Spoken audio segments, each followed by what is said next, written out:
You're listening to the Saskatchewan Real Estate Podcast, where we chat with real estate experts from across the province to learn what's happening in the real estate market. Here's your host, Quaorni. Hi everyone, welcome to another edition of the Saskatchewan Real Estate Podcast. I'm Quaorni, a mortgage professional based in Saskatoon, and today we have a very special guest who's going to talk about solar. Brett Kemmer. In 2014, Brett started Pioneer Landscaping, and a few years ago, he made the jump into solar installation and now runs Pioneer Solar and Renewables. Welcome, Brett. Hey, thanks so much, Ron. I'm so happy to be on today. Glad to have you here. So, Brett, let's just get right into it. Tell us a bit about your business and how you got into the industry. Yeah, for sure. So Pioneer Solar and Renewables, we focus on solar panel installs, being solar rooftop installs of all scales, but also ground mount systems.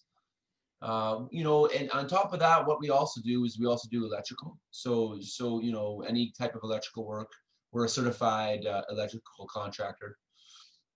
And then also roofing. We also get into roofing, and that really makes sense because we're always on roofs doing solar panel installs. Why not also get into roofing? That's typically where solar panels get installed, right? Is on the roofs of homes. Exactly. Yeah. For residential and commercial, it is typically on the roofs for sure, on roof systems. And then if you're getting into agricultural or you're getting into like utility scale, then you're talking ground mount installs. And with the landscaping background, that works out really good too, because we have experience and equipment to do ground mount installs. So in Saskatchewan, are there any certain particulars that you have to worry about when installing solar panels? I know that like snowfall is probably obviously something you have to worry about. Are there any like particular things you have to like add or take away because of that? Well, I mean, not really. No, I mean, snow with there's been a lot of studies on how snow affects solar panels, and what they say is there's leaving the snow, there's about a 2% reduction in generation, which is not that significant, right? So snow doesn't have too much of an impact on the output of the solar panels. Now, as far as it goes for actually intake of photovoltaic light, actually, having it being cold, us being in northern climates, having it being cold is actually it actually creates more. It creates less resistance for the photovoltaic sun to come in. So it actually is a very good thing, So yeah. Very interesting. Yeah. Well, tell us about why solar is a good choice, and perhaps what are some of the downsides of solar? Environment, of course. I mean, like solar's always been of interest to people and governments and everything due to the environment. So it's more of like a kind of a carbon, I wouldn't, maybe not carbon free, but low carbon option as far as energy production. Definitely, yeah, exactly. Yeah, very very low carbon output, versus fossil fuels, right? So I mean, it's definitely very beneficial in that regard. Now, what's really happened in the last 5 years with solar is it's become a very good financial investment as well, and returns are getting in the range from 8 to 15% annually, based on many different factors and incentive. When you say returns, what is that based on? Is that based on like an initial investment, or Yeah. what? Yeah, exactly. On initial investments, on cost of purchasing the system, based on that for sure. Yeah. So that equation's based on like if it cost me $10,000 to put it in, if you say like I was getting 10%, it means it would be saving you $1,000 a year in your cost, or you would be kind of generating that much power. Yeah. So say, yeah, exactly, and that's a really nice way of doing it, Ron. Yeah. So say $1,000, although more systems typically cost more than that. But actually, you know what? Why don't we use 10,000? So say the system costs 10,000 to install the solar panel system, at a 10% rate, a 10% return, you'd be generating about $1,000 a year in savings, right? Well, what was your math there, Brett, when you were talking about the rate of return? Yeah. So a 10,000 investment with a 10% with a 10% return on investment, you make each year per annum about Right. $1,000 of savings. Yeah. And 10% was the number, like, is the number that it is? Was it 10% is very common. Very okay. common. Yeah. So that Yeah. means in about 10 years, if you'd be paying off your solar panels then. That's right. Yeah, exactly. Yeah. Yeah. Just quickly running back to the question we had there, what are some of the downsides of solar in your opinion? I mean, Would yeah, like yeah. storage be one of the biggest things in the fact that it might be hard to have a battery pack big enough to, keep a week's supply of power on hand? With net metering, like, I mean, if you have a house or you have a business or something like that is using a grid system and being supplied power from a utility company, storage isn't too much of a concern at that point. But if you are off grid, say you have a cabin out in the bush, then you definitely need storage. So it kind of just depends on the scenario. Storage is getting really relevant because the cost is dropping so much, and where it's really becoming of relevance is in jurisdictions that have time of use rates. So basically the rates that fluctuate during the daytime. That we're more so talking about different markets. Like I don't think it's there in Alberta yet, but in California, a lot of storage is getting very popular there and stuff. So it's not quite here yet in Saskatchewan, but I think storage will get more popular here for sure. Very cool. So we Yeah. touched on a few things there. Let's get into net metering. We talked earlier that there's a few jurisdictions and provincially that kind of get into net metering. Can you explain what net metering is and kind of how it works here in Saskatchewan? Yeah, for sure. So net metering, and I wanna explain it in a not too complex way. So net metering is okay. Yeah. So net metering is a way of any business or residential homeowner to store their power on store their power through a grid system, through the grid, and then get those credits returned to them whenever they need power. So basically, if your house is generating power throughout the daytime, you're at work, then you come home and you start using power then, but the sun's down. So then you can still tap into those credits and use those credits.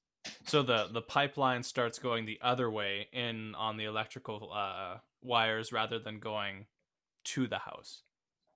It's kind of like Yeah. it's kind of like an iCloud upload almost. Yeah, You're yeah, yeah, exactly, right. you're Yeah, putting it out there and you're essentially. bringing it back later.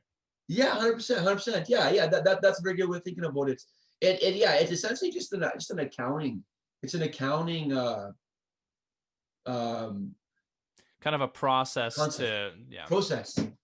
So within Saskatchewan, I know we talked about Swift Current and Saskatoon have different equations for their net metering. Can you tell us a Yeah. little bit about how that's divided?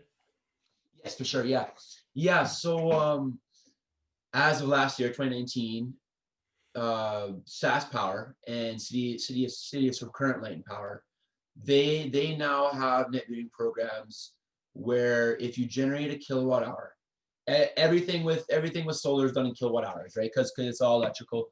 So if you generate a kilowatt hour and you net meter it and you don't use it right away, so then it is going to the grid system for somebody else to use. You're going to get a half a kilowatt hour back later.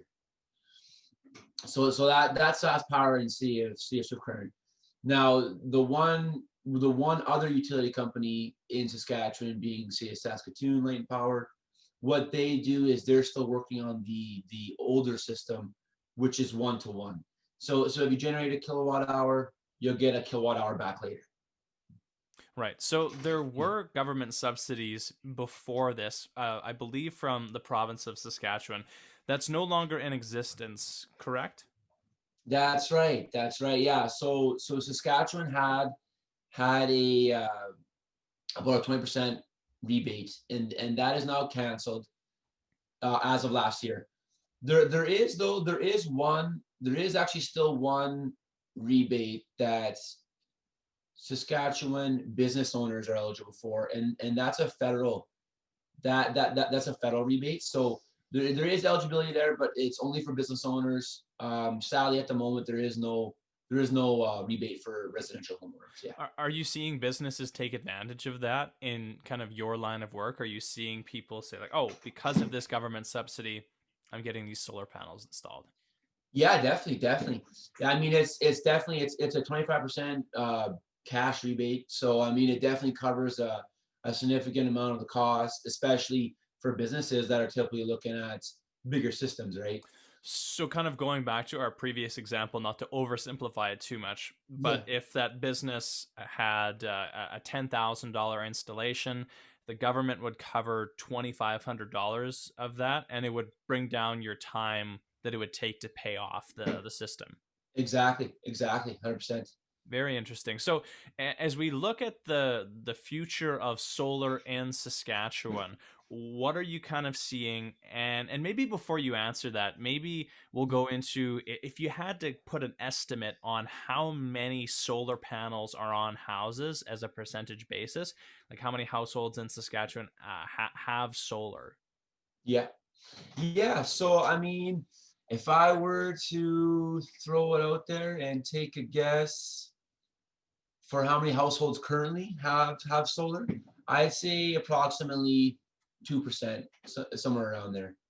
And so let's fast forward, staying with the theme here. 10 years Yeah. from now, how many houses have solar panels as a percentage basis?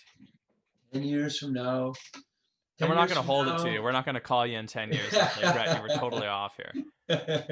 Yeah, no, yeah. 10 years from now, I'd say ballpark 30% roughly. Wow. So you see a pretty big increase then over the next 10 Yeah, years. yeah, definitely. I mean, these next 10 years are crucial. There's a big push from government, on all government levels to get this done. So yeah, I mean, I think it's going to skyrocket here. Yeah. Fantastic. Before we move off from solar, Brett, is there anything that people should know about solar panels, solar installation, that maybe I've missed here? Yeah. I mean, not really a whole bunch. I mean, basically, if anybody is interested, just reach out to any installation companies, and they'll walk you through the process. I mean, it is kind of there is a process to getting a solar install, but like most install companies and ourselves included, we take care of the whole process for the customer. So Just quickly take us through that process from yeah. A to Z. What does it look like when a client calls you for a solar install? Yeah, for sure. Yeah, no, definitely. I'm really glad we're digging into this. So yeah, so whenever we get a phone call and somebody's interested in solar, the first thing that we want to figure out is how much power electricity are you consuming on an annual basis. So we basically want to figure that out. So from there, then we'll go to a quote Just and just we'll quote. quickly, you want to find that out because you want to make sure that you're getting them a system that will cover Yeah, their electrical usage. exactly, 100% Ron, 100%. Okay. Yeah. We want to cover all their power usage and make sure that all the power that they're using, as long as they have the space on their roof or in the field somewhere, that we can do that.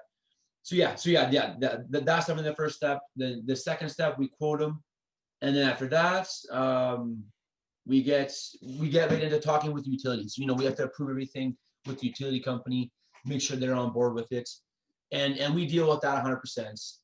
We deal with that, and then and it also has to be engineered if it's going on a roof system. So we have some partnerships with engineering companies we deal with.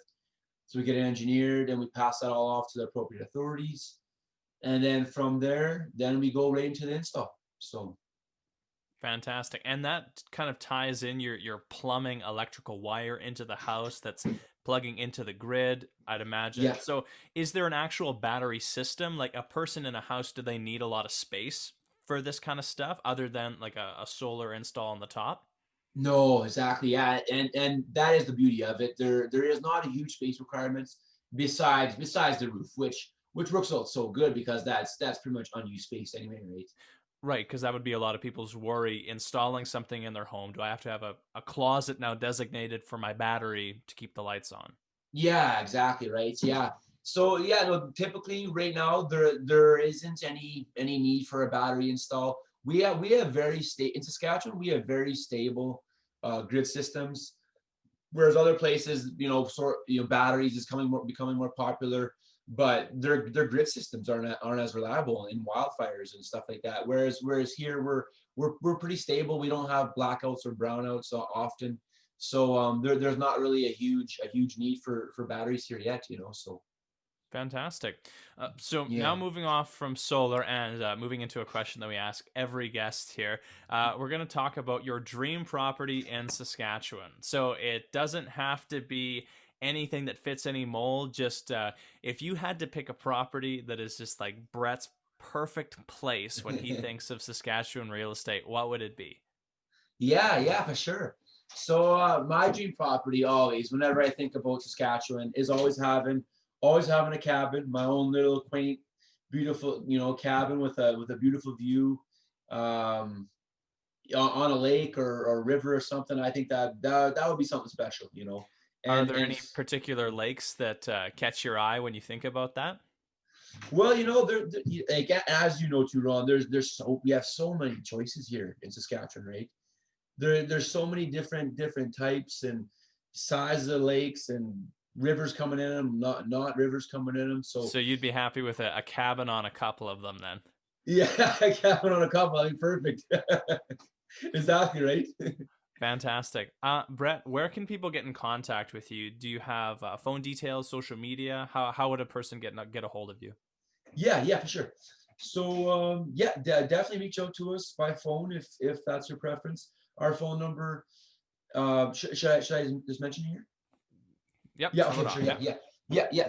306 384 7657.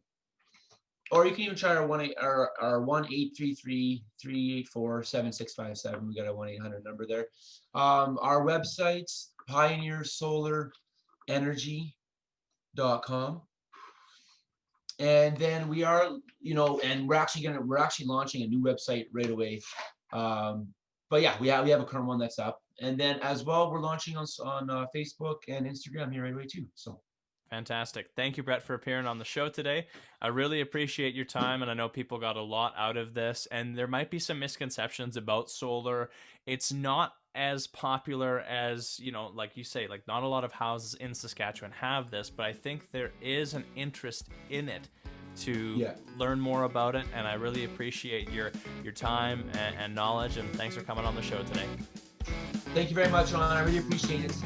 This has been the Saskatchewan Real Estate Podcast. If you like this episode, find more information and episodes on our Facebook and YouTube pages.